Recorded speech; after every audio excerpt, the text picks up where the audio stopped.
Hello, and welcome to Health and Fitness Redefined. I'm your host, Anthony Amen. Join me today as we take a dive into the world of health and fitness, where we're learning to overcome adversity to pick back first fiction and see health and fitness in a whole new light. Today, ladies and gentlemen, we are going to talk about something that we haven't talked about in over a year roughly, and I'm super excited to break down into personal training certifications, all about the National Academy of Sports Medicine, or NASM, as we like to call it in the industry, because we think we sound cool.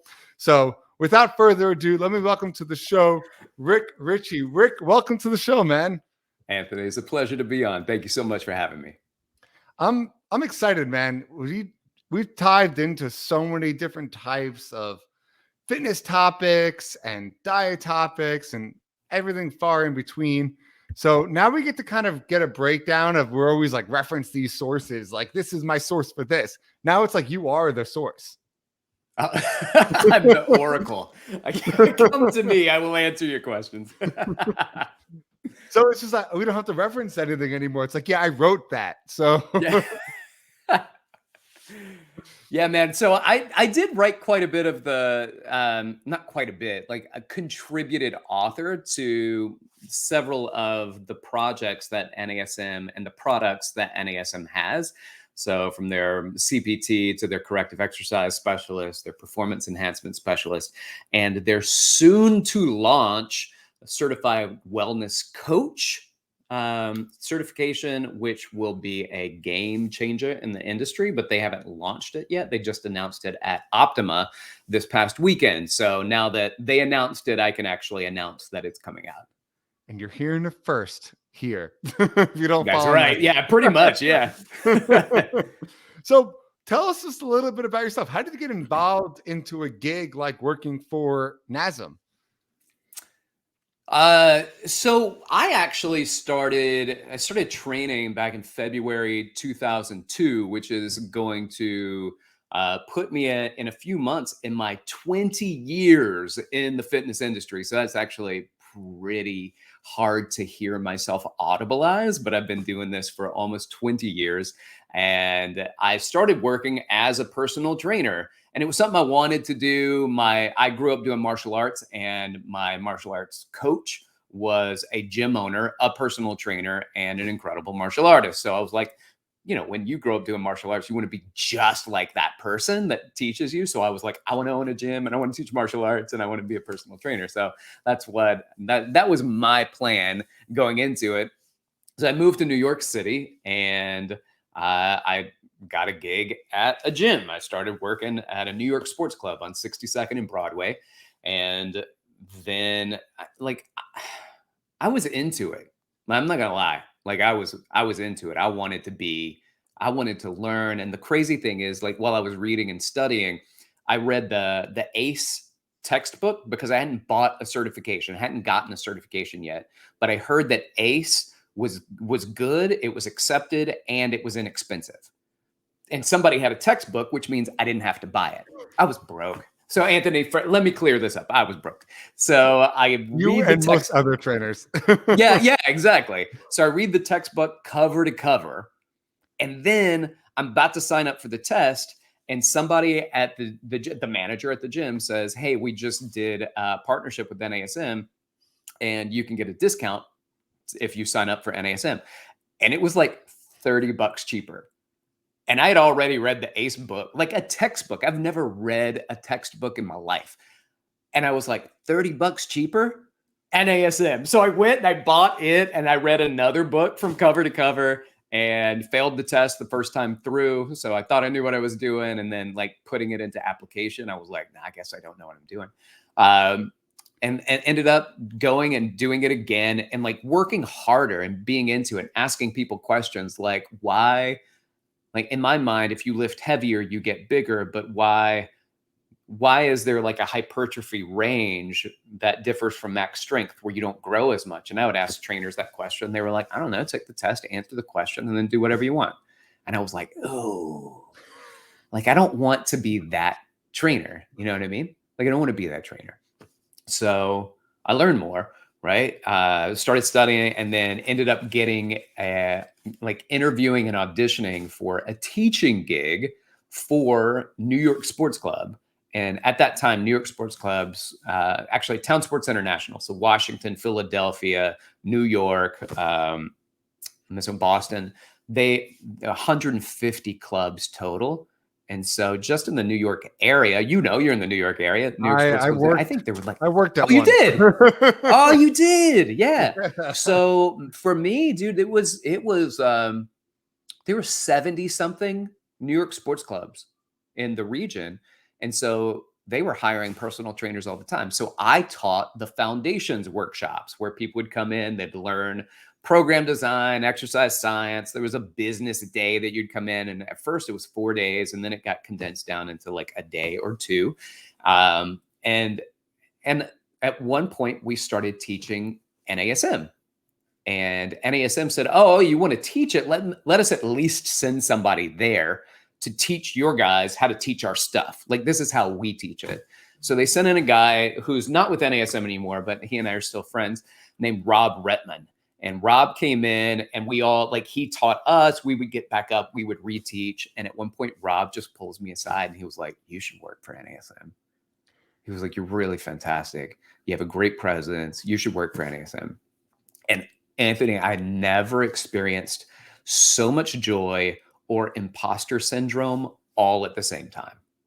Like, that's awesome. It made me feel good because I felt like my ability to to get in front of people and teach in a way that is educational and entertaining was good, but I wasn't smart enough. I wasn't educated enough. That's not what my degree was in. I had some certifications under my belt because I wanted the big three. So I went and I got my NASM, my ACSM, and HFI, and then my CSCS, because I was like, I don't have the formal education, so let me at least like get some really strong certifications. But when he was like, "You should teach for NASM," there was a big time, I'm not smart enough, I don't know enough. And then I found myself in a job, not at New York Sports Club, but in a job like I wasn't too happy about. So I was like, you know what, I'm just going to apply for NASM. And at the same time, I was applying to a master's degree program at Cal U. Wow. And ended up getting the master's degree program, turning down a international tour as a trainer with a music artist because the tour would interfere when I would interview with NASM. And I was Wow. like, That's a gamble. man, it was a big gamble. And as my friend said, who helped coordinate the deal, he was like, "You'll always have the opportunity to work with like celebrities or people if that's what you want to do. You're not always going to have the opportunity. Like, you can't lose this opportunity because it fits you," right? Like, that's who I became at the gym, like the exercise science educator guy. And he was like, "And it's NASM." And I was like, "You're right." And I turned down the tour and went at the time to Calabasas and interviewed with Rodney Korn at the time. And there were 4 of us, and they told us only one of us would get it. So it was lit like Squid Game, Hunger Games. We all got hired. What a jerk. But but it was an intensive and a great experience. And then that was 2006, I believe. So I've been with NASM since 2006. Wow, what a story. Yeah, man. That's like a story in and of itself. Just taking an opportunity that you're not guaranteed, Right. giving up something that you are guaranteed to just get a chance on something. That in of itself we could spend hours on. Right. And the fact that it's cool, and I'd never trained a celeb really before, and this was my opportunity to go on tour, like European tour, like that was so exciting. And at the same time, I was like, but when the tour's over, what? Right. But if I get the NASM gig, then clearly I'm here 15 years later. So that worked out. Well, let me ask you the question that's going through almost every single trainer's mind, and I'm sure like Sure. yours before you even start.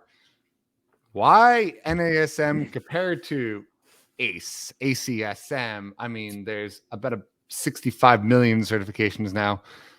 A little over exaggerating, but not by much. not by much. So why NASM? Why is that the one that you wanted to work for? Why is that the one that you feel people should take? You know what? That's a really great question. And I can answer it because I read the ACE manual cover to cover, and I've been certified through multiple things. And the real answer for me was that NASM just seemed more applicable to my client base that I wanted to work with. Right. So CSCS, I wasn't working with athletes. So it was great information, but not as much really carried over to my fitness clients. With ACSM, I did the Health Fitness Instructor, which is a lot of exercise phys. Well, and as we started going through applications for ACSM, I was like, I'm never going to do heart rate, blood pressure on a treadmill. Like, I'm just never going to do that. We don't have the wind gate assessments. So I'm not going to do that in a gym. Which one fits the more gym? Now, don't get me wrong. ACSM, first of all, hardest exam I've ever taken. I probably had more pride in that than anything. Like, that was crazy hard. NSCA, love the content, love the material. It was just about the application in the group that I worked with.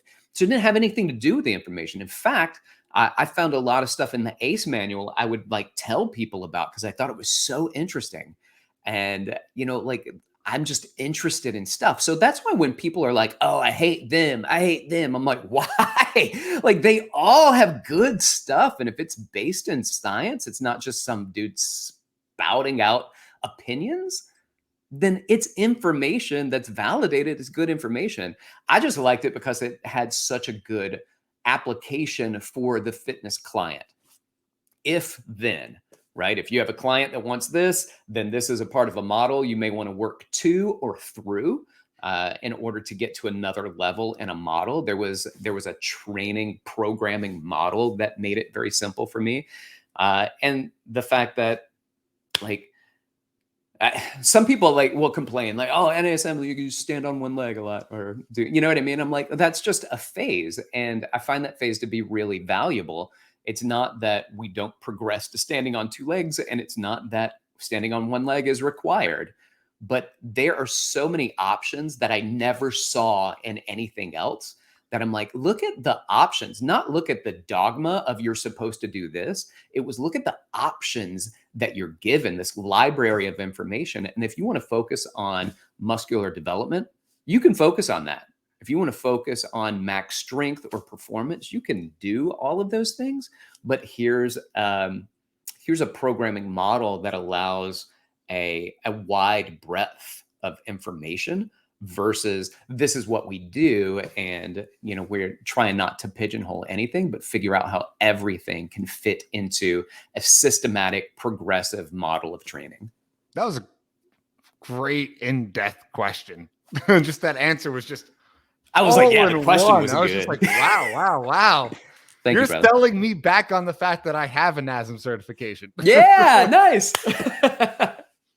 And just full disclosure for everyone listening, if you do not know already, I have my NASM CPT, my NASM small group training. I make it a thing for all my trainers. Pretty much all have NASM. So awesome. Really big component. And you nailed it right on the head. It's not that one certification is better. The truth of the matter is it's what clientele you're working with. So we don't work with athletes. Almost never.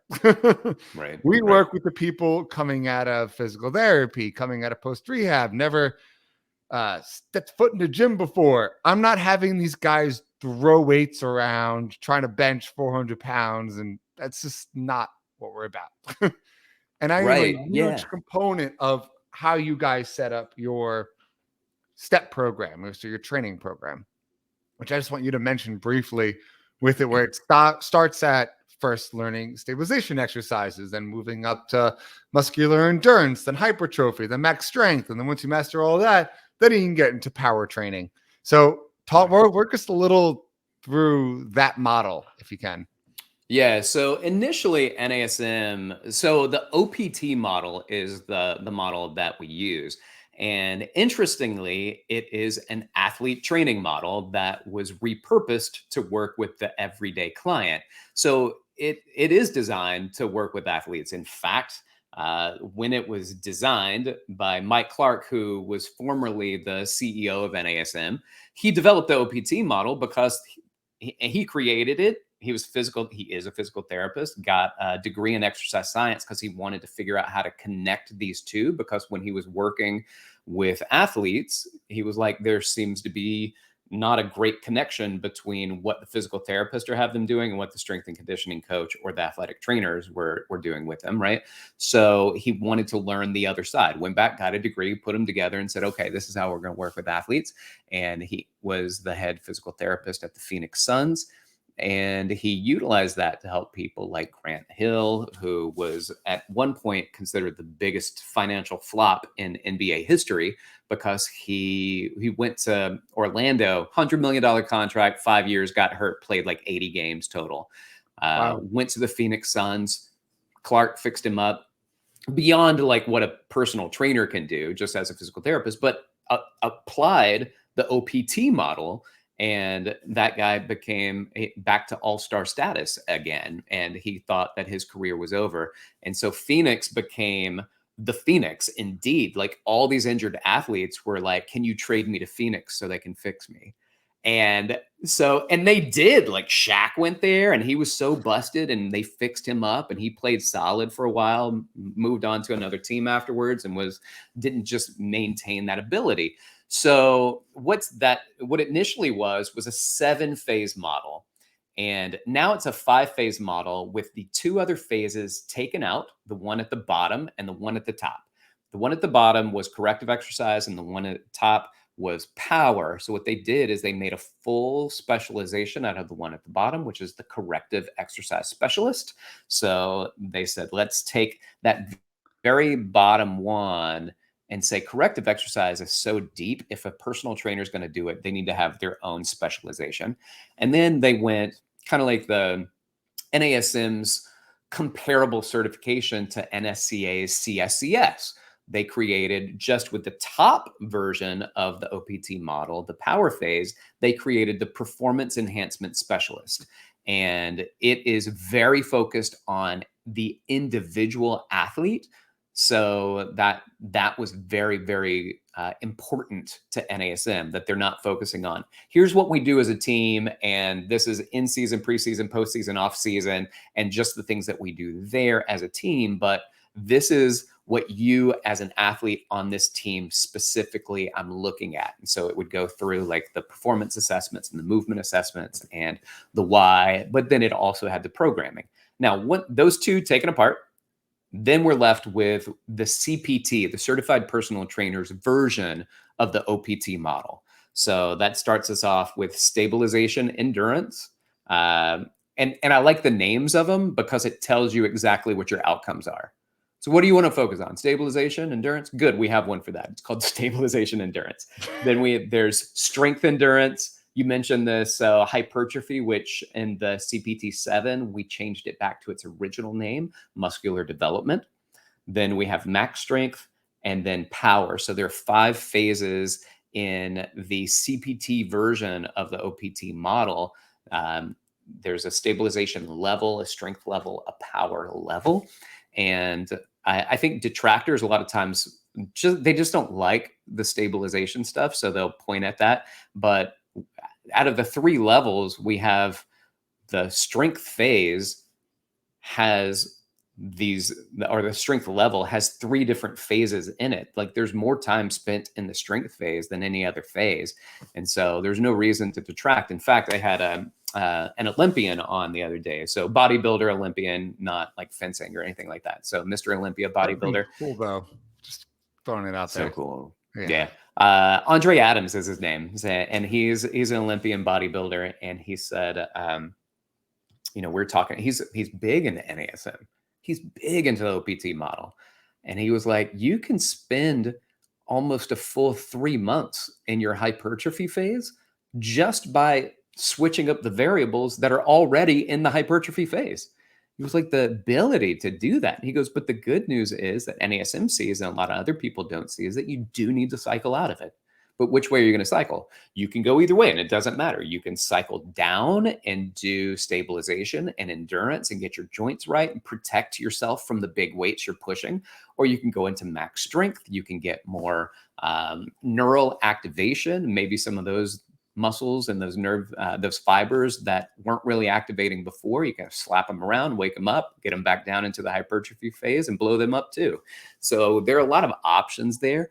And I think that when you get athletes that historically have done the OPT model, but now even bodybuilders are looking at things like the OPT model and going, man, this is great for how it supported me. The individuals we worked with throughout the years through the NBA, the NFL, and NFL, it has been a tougher turn because they're so traditional historically in their training.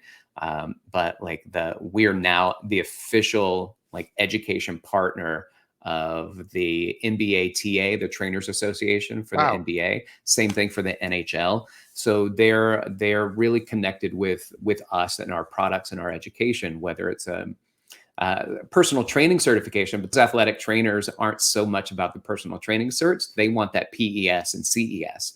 They're getting that and applying that directly to the athletes, which are kind of the bookends to that OPT model. Where do I start them? Because they need correctives. And then how do I finish them up to get their performance elevated? And then there's a model that connects those two in between. Yeah, it's so interesting. And we see it a lot. You mentioned the Andre Adams and the traditional bodybuilding standpoint. You're talking from the Arnold days where right. I think he references that he would snort cocaine, take a shot of tequila during his exercises, just little things like that because he thought he was helping himself. And now we've come to a more systematic approach to really how to make your body healthier, how to move better, how to feel better, how to grow your muscles in the standpoint if you're looking for that. And it's laid out pretty nicely through that OPT model. Yeah, agreed. And, like, is it possible that, some of those things that Arnold did back in the day were good, and some of those things that they did were bad?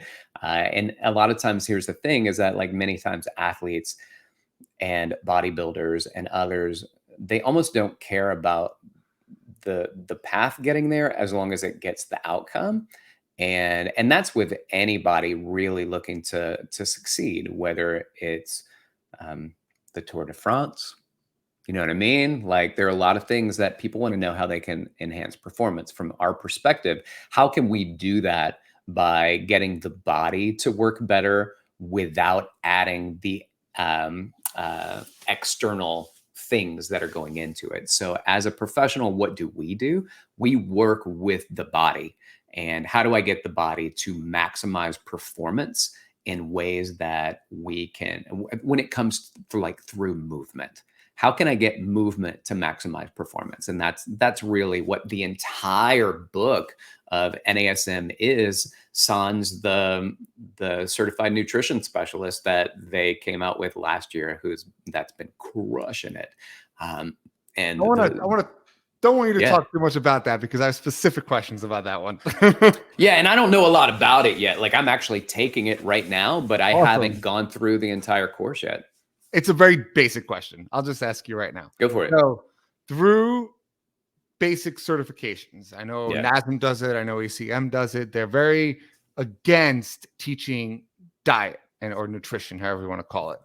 Whereas they want to leave that to professionals, AKA registered dietitians, because they have licensure through different states and the federal government. So walk us through where that certification lies, or what the scope of the trainer should be when it comes to nutrition. Yeah, that's a good question. So a few decade or more ago, John Berardi really flipped this on its head. So he's the precision nutrition guy. I'm listening to his book right now. Yeah. So, and here's what happened when I first started, probably you too. We were told at New York Sports Club that I worked with at the time, don't even mention the word nutrition. Don't suggest anything. Now, what had happened is at one of the gyms in New York City, a, a, a woman asked her trainer, "What do I need to do? What supplement should I take?" He took her to a supplement store and said, "This is what you should take." And he gives her a bunch of things, and ephedra was on one of those. And she ended up taking that. She had an underlying condition and she died. So the store got sued, the trainer got sued, the company got sued, the fitness company got sued. It was a huge industry thing. And all of a sudden, everything's off the shelves. Nobody's selling bars, or like there was nothing. You couldn't get anything. And slowly they would start coming in, places like Dot Fit, where like, it's okay, these are okay to have. And they started building that, and people started bringing in supplements, but nobody talked about diet. Nobody talked about anything. Now, what we're looking at, and John Berardi flipped that, and NASM went in and said, well, we need to speak to this as well, because clearly there's a market for it. And so they got some of the absolute like most incredible subject matter experts in nutrition and researchers, and they had them put together content. So they were assigned these concepts, and then they developed. It was really beautifully done. So what can they talk about? You can talk about nutrition, but you can't assign what to eat. Right. So you can educate your client about eating. You can educate your client about macros. You can educate your client about what food does and micronutrients do, and whether or not those things are happening. If you have somebody with a pathology, so for instance, I'm type 2 diabetic. So a trainer talking to me about nutrition, like you have to be out of your mind. Like this is not a conversation for you to be having with me. I need to be having this conversation with a registered dietitian, not even my endocrinologist, because she doesn't even know that much about nutrition. You know what I mean? Like the registered dietitian, their job is almost exclusively, and we think, oh, maybe the weight loss.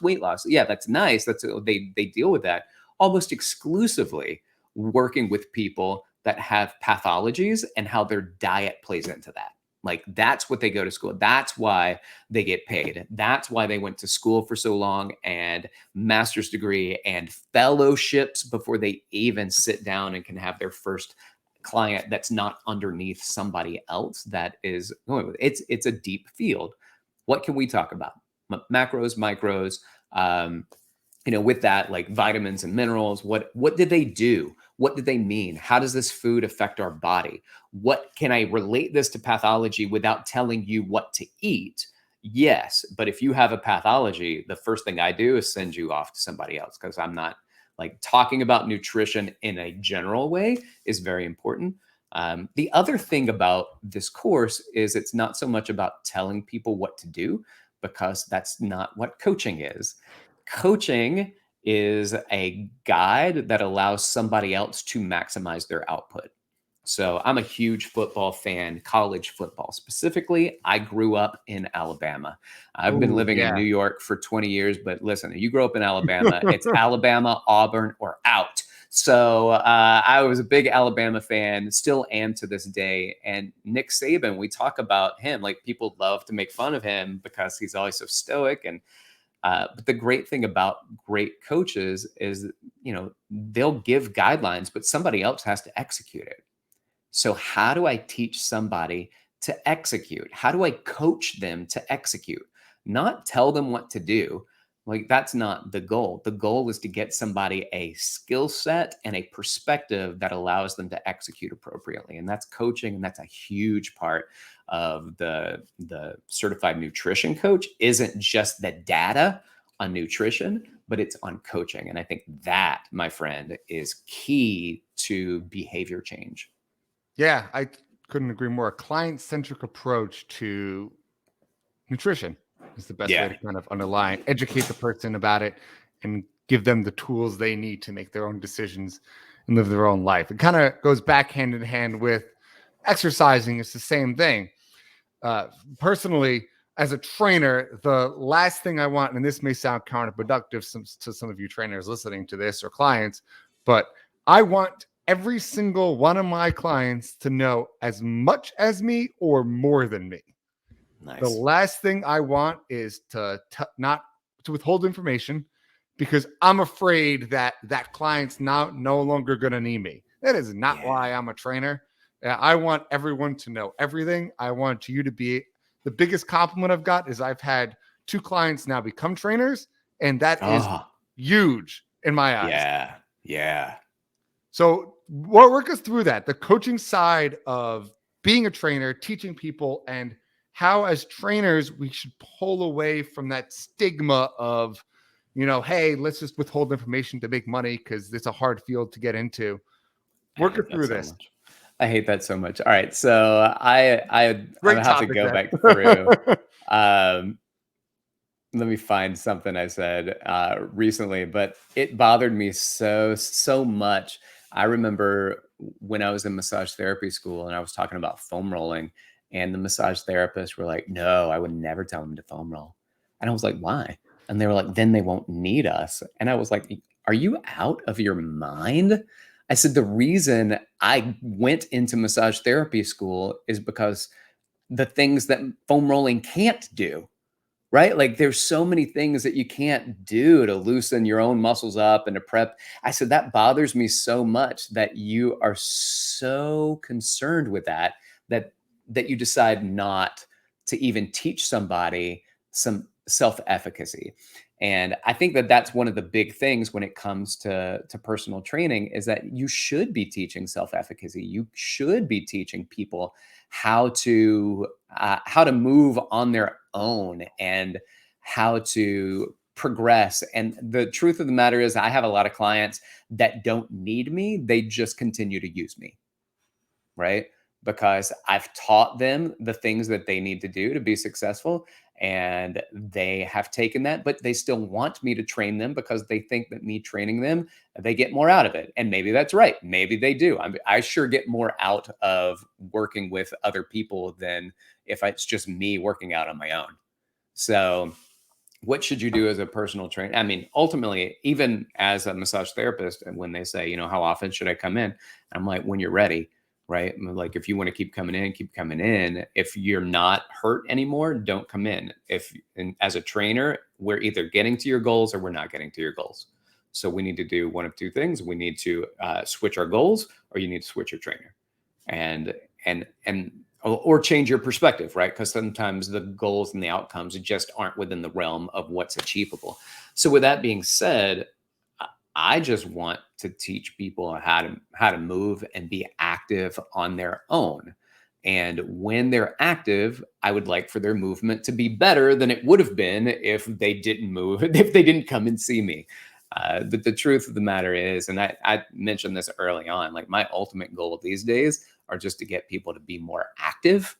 And through my education with NASM, I can work to get you more active. Hopefully my work with NASM allows you to move better whilst being active. And that's where I think we need to direct our clients. Yeah, definitely. Just kind of getting up, moving, giving them the tools they need, being that Yeah. resource. That's what podcasting's about, is it not? 100%. It's here's a 100%. free resource for everyone in the world to listen to and go on with their days and take that Right. information and use it. I Let's know see. you asked me a little bit pre-show. You wanted me to give you questions about the good, the bad, about NASM, what I thought. But Sure. I actually decided that I'm not going to do that. But instead, I'm going to ask you those same questions. Okay. All right. So What I you want got? you to work us through what you think is the best part about it, what you think is the worst part about it. And ultimately, I know we're both going to be on the same page that why everyone should not only look into different certifications, because every single one of them is different. A lot of them, just full disclosure, like I'm not even going to mention names, but there's certain certs that you take your test online and you can copy paste from a friend, and NASM is not one of those. So Right. one of the main reasons I like NASM, because it actually has a really good exam structure to it. But work us through why you love it, what maybe they need to improve on for the future, what maybe is coming. Go for it, Rick. I think one big thing to talk about here is the accreditation process. And all the certifications that are the big ones that you know of, the ACSMs, NSCAs, ACE, they're all part of the NCCA accreditation. So what that means is that we now have, and NASM is a part of that, right? Like there are guidelines, there are rules that you have to abide by if you're going to produce content. So there's no way to do a copy and paste. They put in, these have to be proctored examinations for the ones that are accredited certifications. They're proctored.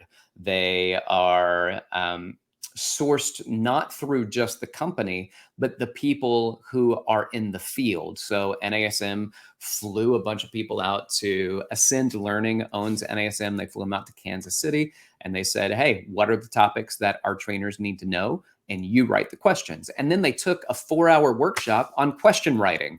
So you have to not only do that, but you have to write questions in a way that so here's one of the examples. The people that are teaching the workshop don't know anything about fitness, and they'd walk up and they'd read questions and the multiple choice answers, and they'd go, oh, the answer is D. And they're like, how did you know that? And they would just say, because of everything else had this, but this one was an outlier, so it had to be the right one. And they were like, that's crazy that you would know that. So a lot of people that are good at test taking don't even have to know what the content is, and they could pass a test. So they taught you how to teach, how to ask questions, how to put the answers in. There are a lot of things in the accreditation process that legitimize these accreditations. So when you get accredited, then that is a big deal. And what accreditation did was allowed the industry to move forward in regulating itself versus what states like Maryland have brought into legislation multiple times, which is making fitness a license, and each state license you as a fitness professional. Well, then the variety in the field starts to go away because everybody has to align with, this is what the state organization tells you that you need to learn. You know that happened in New York, right? I think they proposed it in New York as well. So what happened, because nothing Yeah. was accredited, IRSA, which is kind of like the regulating body of the fitness industry, goes, we can do this. We don't need your interference. We as an industry. And so the big names and the big certs all kind of pooled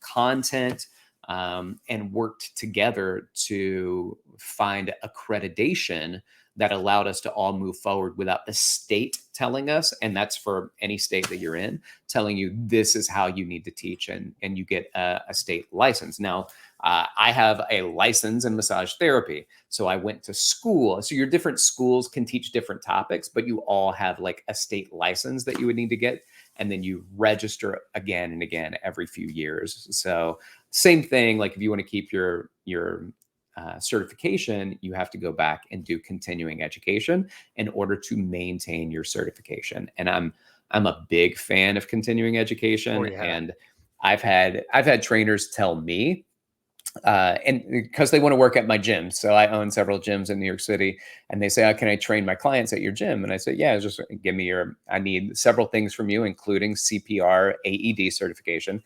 I need your nationally accredited certification, and insurance. And there's a whole list of things that I get from them. And they'll say, oh, I don't believe in certifications. I got them for years. I've been certified for a long time. I let them lapse. Is it okay? And I was like, yeah, man, yeah, you are barking up the wrong tree with this guy, right? Like for somebody to say how smart they are, that they don't need continuing education or certification, I'm like, well, at that point, I don't know how smart you are, because you don't have any information that tells me you've accomplished anything, just an ego that tells me you're smarter than everybody else that does get them. I'll just fill in. I'll just make a perfect example for you. Do it. Something I still see in gyms nowadays is everyone's still doing lat pull downs behind the neck. Like that's been not a thing for 10, 15 years. And people are still doing it, and they're watching the older folks do it because they're bodybuilders. And it's just like, that is so bad for your cervical spine. Come on. Like this, no, stop. So please, Right. continuing ed. Yeah, you know what? It's funny too. Like there are some people I've seen and they look so good on Instagram doing behind the head pull downs. And then they'll say things like, we were told not to do this. And I was like, well, you can do it. You're the only person I've seen whose head didn't jut forward and your arms didn't go in a weird position. Like there are outliers that can do things that other people can't do. But as a general rule, I want to know why you're doing it. Like, why are you doing it? And if you think it's because you get better activation in that position, that's not true. All you're doing is jutting your head forward, shrugging your shoulders, and pulling your arms into a closed pack position at your shoulders that doesn't allow for really freedom of movement. So, wait, why do you do what you do? And some people like this guy that I saw on Instagram, he was fantastic. He is legitimately like he can do that. If I watch some people that do snatches and they land in a deep squat position and their back is arched and their arms are pulled back way farther than they would be in a behind the head lat pull down with their arms way back. And I'm like, you know what? That move's not for everybody either.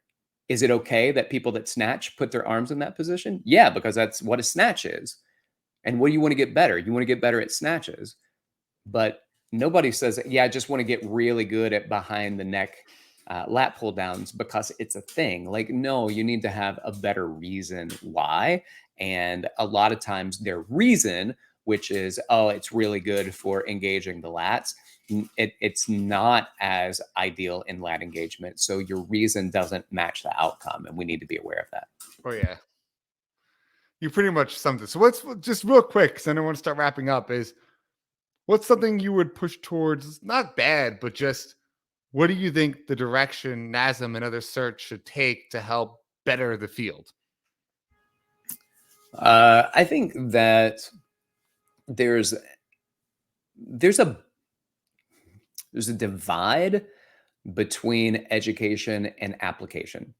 And NASM recognizes this because the OPT model is education about how to apply. And yet we still find in the industry that people that are NASM certified still have a hard time understanding how to apply something that even as educators, we look at it and we're like, I mean, it's like written out for you. And so there's a disconnect still on what the application is for some like a training model. Um, do I know how to answer that question? The truth of the matter is I don't. I do. What do you got? What do you got? So that's actually something that I've mentioned before. And I love how that was what you picked, because that's my exact answer. Like that was my Interesting. exact issue of what I think everyone should do. For your tests, instead of making it where you pass a pen and paper test, have a practical component with trusted organizations where people have to do a certain amount of application shadowing hours in order to be able to take the exam. So we did this in college. We had an unaccredited personal training course where we took classes and then we had workshops on top of the classes. So we had a practical exam plus we had a written exam. So we were able to take both, and that understanding knowledge is different than actually applying it. And we were able to apply it in a practical. I think it's something that could easily be done. I know NASM is a huge organization, but if they took gyms and accredited gyms, like say had someone like you who's super knowledgeable and say, hey, Redefine Fitness, we got you guys. Like, you know what you're talking about. This is the steps we're looking for. This is what I want you to do. And then you have to pass these trainers in order to qualify them for the written exam. Boom. So when it comes to accreditation, that's not something that you can do. And Crazy, really? unfortunately, like this is where the hands are tied in many instances because how can I create equity with people who don't have gyms that is accessible to them? And there are a lot of places where that's not accessible. Also, we've even done things with internships, and they call them gym internships. And a lot of times, even the people in the gym internship aren't teaching NASM information, so we can't get somebody else to do that. And so what happens is it's kind of like I mean, even today, like my doctorate and my master's degree, I did it online. So I didn't go to school and have somebody like teach me this is how you apply it. It's for me to figure that out. And also, when you go and you learn this information, if you want to get a job, the hope is that like your job is the on-site education and experience and application. Your education is trying to figure out how do I create something with that. And that's part of the accreditation process. So we can't accredit people by doing that. And would that be a great idea? Yeah, man. Like I would never say that that's a bad idea. It'd be a brilliant idea. It's just it is legend, right? Like it's so big, it's so massive that it's not something that we can do.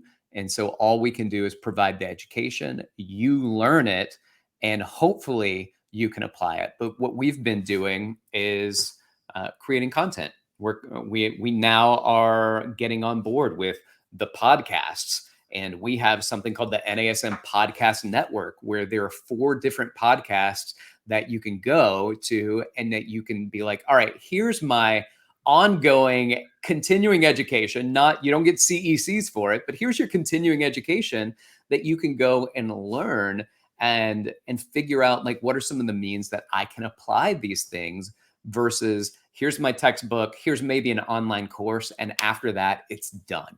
Like we don't have anything else to provide you. You are on your own, kicked out of the nest. And these ways through the podcasts, so not just mine, but many Which other one's yours, people just who for have our shared. audience?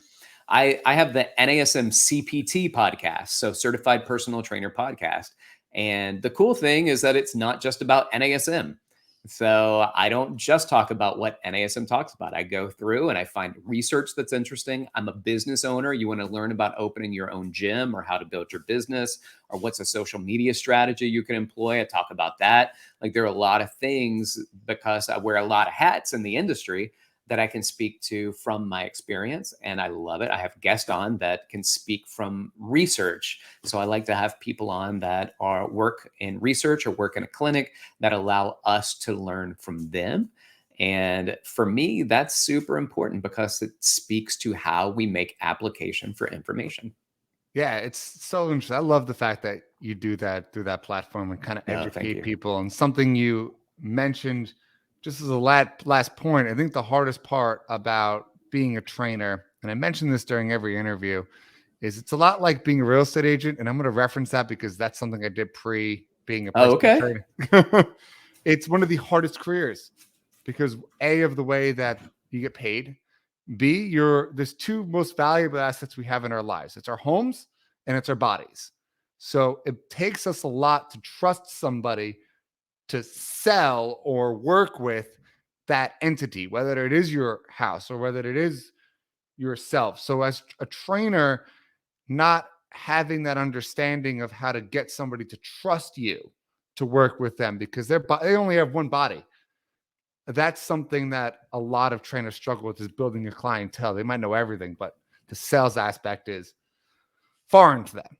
So I think that's it's important too, like to talk about sales within the fitness industry and to let people know that you could be a very educated trainer and you could be a very experienced and apt trainer. But if nobody knows that, nobody buys it, then you're really good at doing nothing because you can't provide it to anybody. And sales is a part of that process. Marketing is a part of that process. yeah, absolutely. And that's something we talk about another time. But Rick, I want you to wrap this thing up. Give us this last minute sum up everything we spoke about NASM, about yourself. Just gives us a summary and the last take home message. Yeah, lifelong learner. So just get out there and keep learning. Do I want you to learn through NASM? 100%. Do I want you to learn anyway? 100%. So get out there and build your education and learn and want to learn. And one of the great ways that you can want to learn, if you're like, I want to learn, but I don't, right? Because like I want to play guitar, I just don't want to learn how to do it. So I just want to be able to. So what are the things that you do? Well, one thing that I did is I got a ukulele over here. So like I'm taking small steps to learn how to do things that I want to do that I don't want to spend time doing. And so now I can play You Are My Sunshine. So with that being said, like getting out there and learn a little bit, like just find something that you're interested in, even if it's not fitness, because I think wanting to learn, learning, reading, consuming information has, as a researcher in psychology, Barbara Fredrickson talks about, upward spirals. You build on things that you're good at and you let that expand to other things. And I think if we spent more time creating that around who we are and what we want to do, then that would start making its way, it would creep its way into so many other aspects of our lives. With work, with our family, with our interactions with others, with our learning, with our education, and so just being a part of that upward spiral when it comes to self betterment, and that applies to our fitness as well. So if I can do that with myself and I can get my clients to find something that they like, not bringing them in and just find a bunch of things that they don't like, but I've decided that's what's good for you physically, but mentally it's not sitting well and they hate doing it, then I can bring them in and I can say, what do you want to do today? And that used to be the worst thing I could hear you say, what do you want to do today? Because to me, that meant you didn't put a program together. Now it means you're actually interested in what somebody else is wanting to do, as long as you still put a program together for them. Absolutely. Couldn't agree more on that one. And then Awesome. last question, where can Yes, people sir. find you, get a hold of you? They want to learn more. We know you host the Yeah. NASM CPT podcast, which I highly recommend everybody Thank you, listen sir. to. But where else can people get a hold of you, Rick? Yeah, so I'm on social. I'm mostly available on Instagram at dr.rickrichey, RickRichey, or you can hit me up on my email, rick.richey@nasm.org. And thank you guys for joining us on this week's episode of Health and Fitness Redefined. Don't forget, hit that subscribe button and join us next week as we dive deeper into this ever-changing field. And remember, fitness is a journey, not a destination. Until next time.